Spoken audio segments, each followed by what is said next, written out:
ভারতের মেয়েরা পুরুষরা বিশ্বকাপ জিতে, এশিয়া কাপ জিতে, চ্যাম্পিয়ন্স ট্রফি জিতার পরে ট্রফি নিয়ে ঘুমায়, সেই ট্রফি নিয়ে ঘুমানোর ছবি দেয়। আর আমাদের দেশের মেয়েরা পুরুষরা কুল বালিশ নিয়ে ঘুমায়, যার কারণে ছবি দিতে পারে না। এমন একটা টপিক নিয়ে আমি ভিডিও বানিয়েছিলাম জাস্ট ১ সপ্তাহ আগে। আজকে বলছি কেন পসিবল হয় না আমাদের ট্রফি নিয়ে ঘুমানো। ট্রফি নিয়ে ঘুমাবে কিভাবে?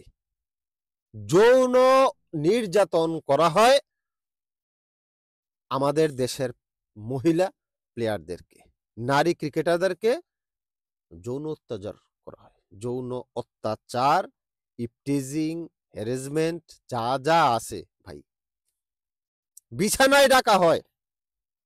বিছানায় ভারতের মেয়েরা চ্যাম্পিয়ন হয়, বিশ্ব চ্যাম্পিয়ন হয়, কারণ তারা শুধুমাত্র বিপক্ষ দলের, তারা যখন ব্যাট করে বিপক্ষ দলের বল আসে, তারা বলটাকে ফেস করে। আর বাংলাদেশের নারী দলের ক্রিকেটাররা যখন মাঠে খেলে তখন তো বিপক্ষ দলের বল আসে, বলটা ফেস করে, এর সাথে সাথে অনেক কিছু ফেস করতে হয়।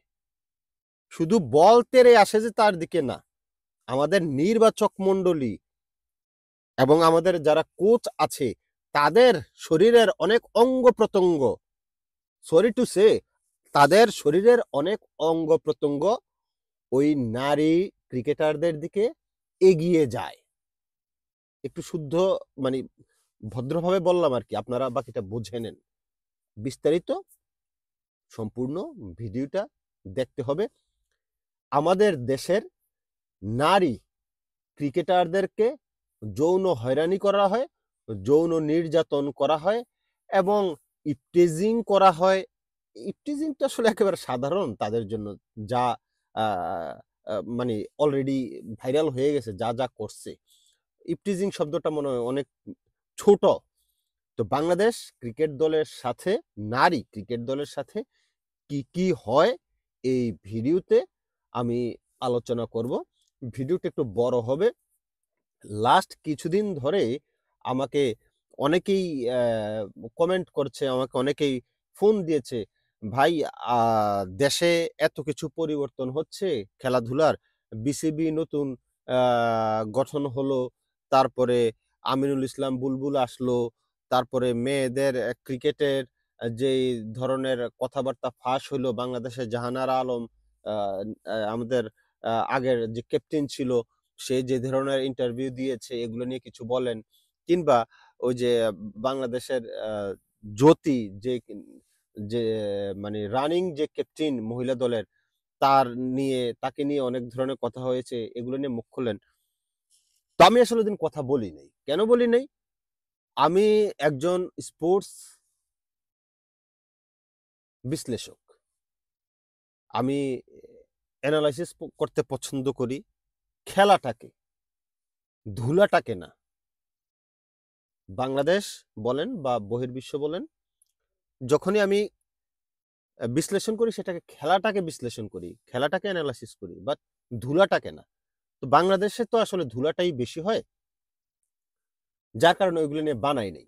বাট এই মুহূর্তে যে টপিকটা সামনে চলে আসছে, যে নারী ক্রিকেটারদেরকে বিছানায় নিয়ে যাওয়ার জন্য বিভিন্নভাবে প্রস্তাব দেওয়া হয়। অনেকে হয়তো গেছে, অনেকে হয়তো যায় নাই। যারা যায় নাই তাদের বিরুদ্ধে এই ধরনের মানে দল থেকে বের করে দেওয়া কিংবা অপমান অপদস্থ করা, দলে সুযোগ সুবিধা না পাওয়া, তাকে প্র্যাকটিস সুযোগ সুবিধা না দেওয়া। হয়তো অবাক হচ্ছেন যারা দেশের বাইরে থেকে দেখছেন আমার কথাগুলো শুনে। তবে এটাই সত্য কথা, এটাই বাস্তব কথা।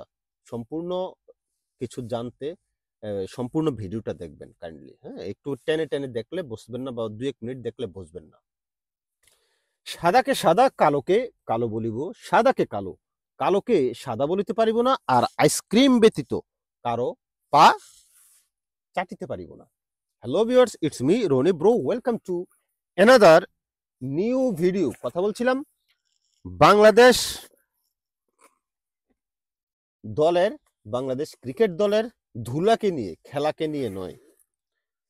বেশ কিছুদিন ধরেই কিছু টপিক একেবারে অনেক বেশি আলোচনায়, তার মধ্যে 3টা টপিক নিয়ে আলোচনা করব। এক, এই যে বাংলাদেশ দলের ক্যাপ্টেন আছে জ্যোতি, তার কিছু কর্মকাণ্ড নিয়ে তার ex cricketer ex captain Jahanara Alam কিছু মন্তব্য করেছে সেটা নিয়ে, এবং জাহানার আলম লাস্ট যেই মন্তব্যটা করেছে বাংলাদেশ ক্রিকেট বোর্ডকে নিয়ে বা তার নারী ক্রিকেট বোর্ডের যারা পরিচালক মণ্ডলী আছেন তাদেরকে নিয়ে যেই মন্তব্য করেছেন, যেভাবে তার দিকে তীর ছুঁড়ে দিয়েছে সেটা নিয়ে। প্রথমে আসি জ্যোতির যে কর্মকাণ্ড, বাংলাদেশ দলের ক্যাপ্টেন, নারী দলের ক্যাপ্টেন জ্যোতি সরাসরি জাহানার আলম তার দিকে আঙ্গুল তুলেছে, বলেছে যে সে যখনই ক্যাপ্টেন হয়েছে তখন থেকেই যারা জুনিয়র ক্রিকেটার তাদেরকে তুই তুকারি করা হয়, তাদেরকে দিয়ে ওর ব্যাগ টানা হয়, কিট ব্যাগ যেটা আছে ওইটা টানায়, তারপরে রোমেনিয়া চর থাপ্পড় দেয় বিভিন্ন কারণে, তারপরে ওই যে উকুন আনায়, মাথায় উকুন আছে না, উকুন আনায়, তেল দিয়ে দেয়, বলে আমার এই যে আসো, এই আয়, মাথায় তেল দিয়ে দে, আমার পা টিপা দে, হাত টিপা দে। হয়তো জিনিসটা আমি একটু মানে সুন্দরভাবে একটু মজা করে বলছি, বাট রিয়েলিটি এটাই হয়েছে। বলো এই তুই আমার মাথায় তেল দিয়ে দে, তুই আমার পা টিপা দে, তুই আঙ্গুল ফুটে দে, কয়টা ফুটেছস মটকা? 3টা। তো তুমি দলে কিভাবে চান্স পাবা? এত 5টা ফুটে লেছে।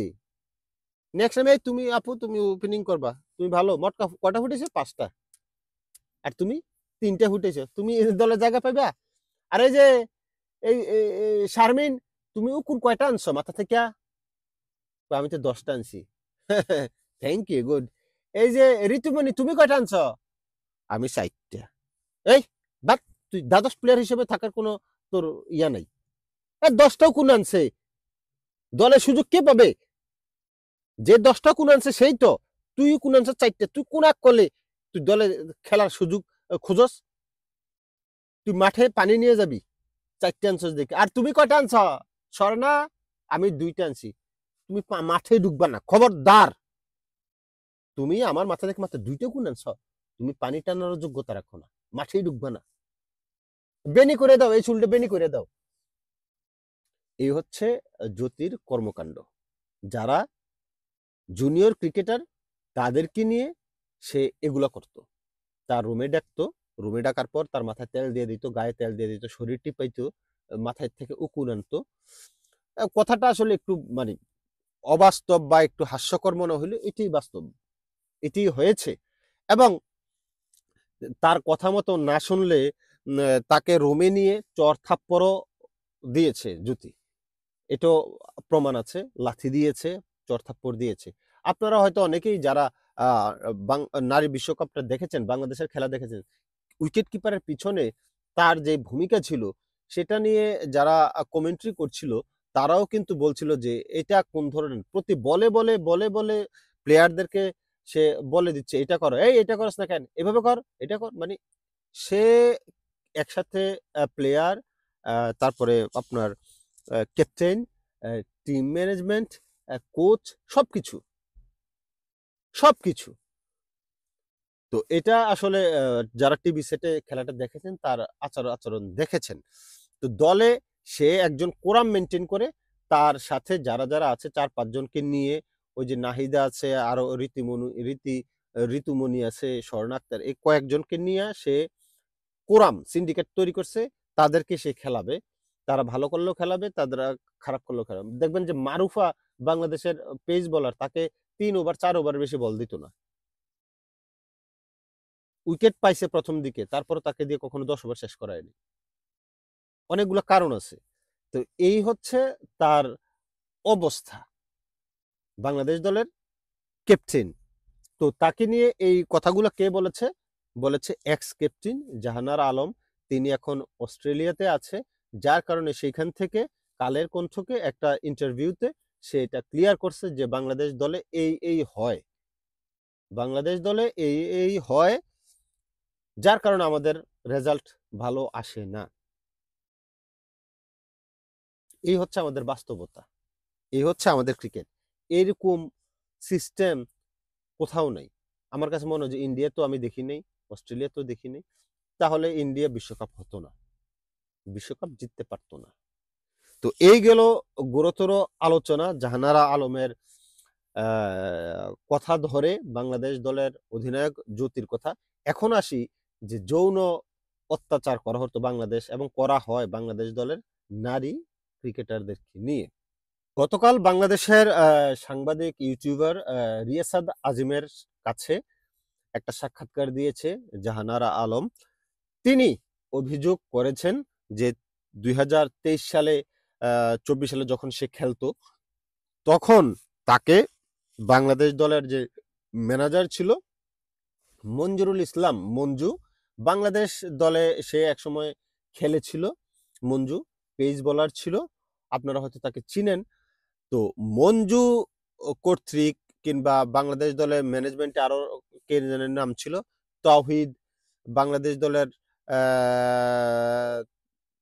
আরো কয়েকজনের নাম সে বলছে যারা ম্যানেজমেন্টের সাথে জড়িত ছিল। বিশেষ করে বলছে যে মঞ্জুর কথা, মঞ্জু এবং তাওহিদ বিভিন্ন ভাবে তাকে প্রস্তাব দিত।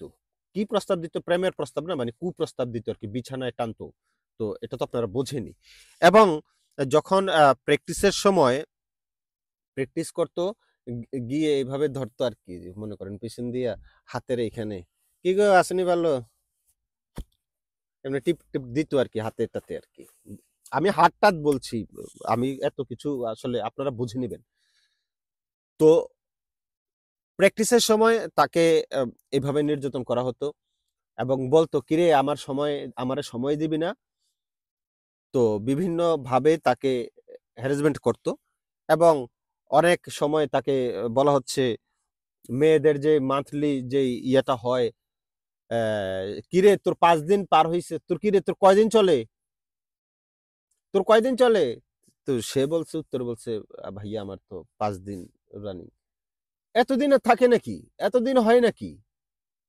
মানে চিন্তা করেন, একজন জাতীয় দলের নারী ক্রিকেটারের সাথে একজন ম্যানেজারের কথোপকথন এতদিন থাকে নাকি? আরে 2-3 দিনে ভালো হয়ে যায়। তুই এমনি এগুলো নিয়ে থাকলে হইব? আমার দিকটা তো একটু চিন্তা করতে হবে তোর। আমার কথাটা তুই ভাববি না?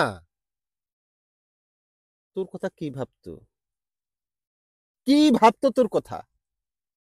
তো সে বলছে, ভাইয়া বুঝলাম না আপনি কি বলতেছেন, বুঝলাম না। কই না, তোর আজকে 5 দিন চলতেছে, এখনো শেষ হয় না।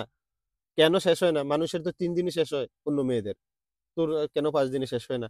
তুই আমার কথা চিন্তা করবি না একটু? আমি তো শেষ, বিছনায় কোল বালিশ, আমার বিছানায় তো কোল বালিশ। তুই কবে যাবি? আমার একটু চিন্তা করবি না তুই? এই হইছে অবস্থা।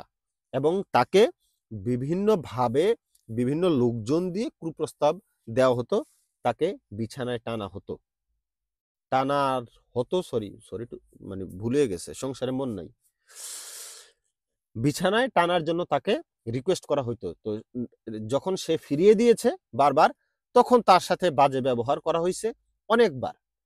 তাকে প্র্যাকটিসে সুযোগ সুবিধা দেয় নাই, তাকে সবার সামনে অপদস্থ করা হয়েছে বিভিন্নভাবে, যেভাবে সম্ভব আর কি। তো এই জিনিসটা করা হয়েছে একজন ন্যাশনাল ক্রিকেটার তার সাথে। এবং সে যেভাবে বলছে, যেভাবে মানে অন্য মেয়েদেরকে, আহ, মানে সে তো ক্যাপ্টেন, সে সবচেয়ে সিনিয়র ক্রিকেটার, তার অবস্থাই এই।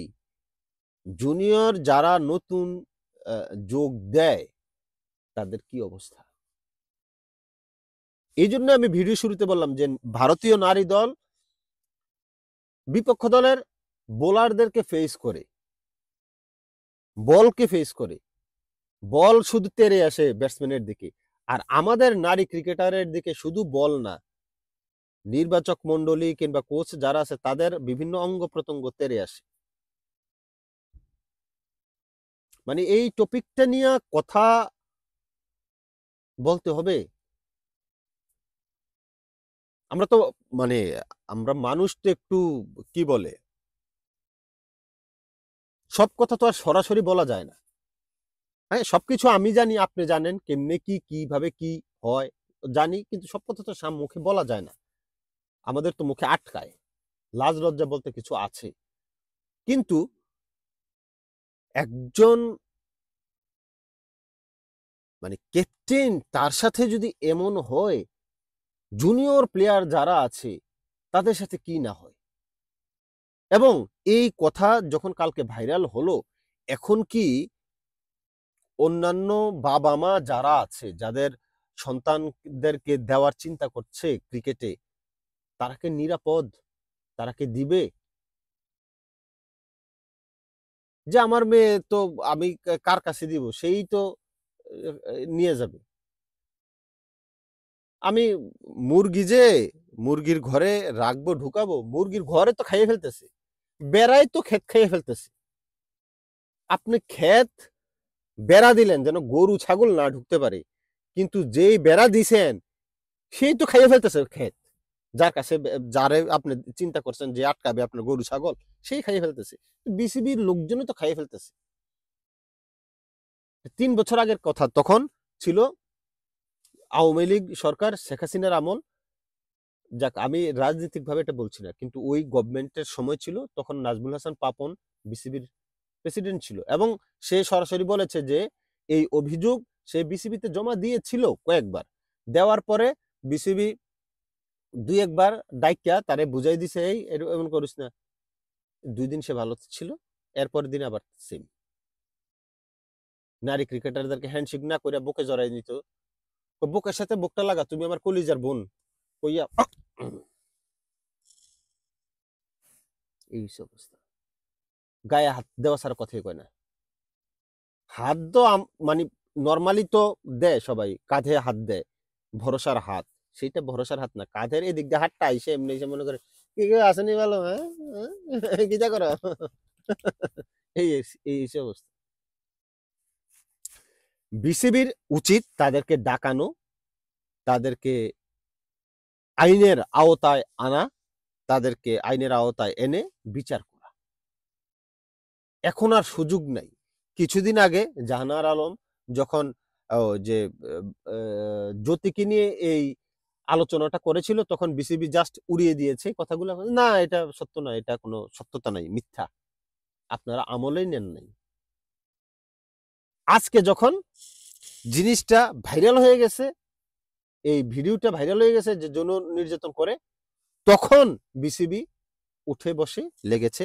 15 দিনের টাইম নিয়েছে, তাদেরকে তদন্ত কমিটি গঠন করে এটার বিচার করবো 15 দিনের ভিতরে। যাক, তাও করুক, বিচারটা করুক। না হয় আসলে বাংলাদেশ বসবাসের অনুপযোগী হয়ে গেছে, অনুপযোগী হয়ে গেছে ভাই, প্রতিটা ক্ষেত্রে। কেন? আপনার ঘরে মা নাই, আপনার ঘরে বোন নাই, আপনার নিজের সন্তান নাই, আপনার ঘরে নিজের মেয়ে নাই। এই যে মঞ্জু, যে মেয়ে, যে লোকটা মেয়েটাকে বারবার ডিস্টার্ব করছে বিছানায় নেওয়ার জন্য, তাকে সাকসেস হয়, অন্য কাউকে তো হয়তো সাকসেস হয়ে গেছে সে।